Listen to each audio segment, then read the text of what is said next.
早於90年代成功創立咗 Just Gold 同 Just Diamond 品牌，到後來喺常商嘅幫助下，專注投資英國倫敦嘅核心地段。你點樣做出呢個決定嘅呢？當然亦都做咗好多數據嘅調查，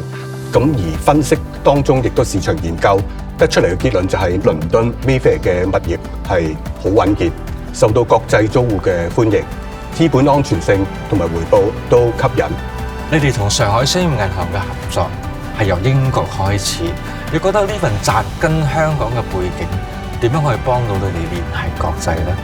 佢哋好明白亞洲投資者嘅思維，同時又熟悉國際市場嘅運作，令到我喺融資同埋資金安排上可以靈活又安心，幫我無縫咁接軌當地嘅市場。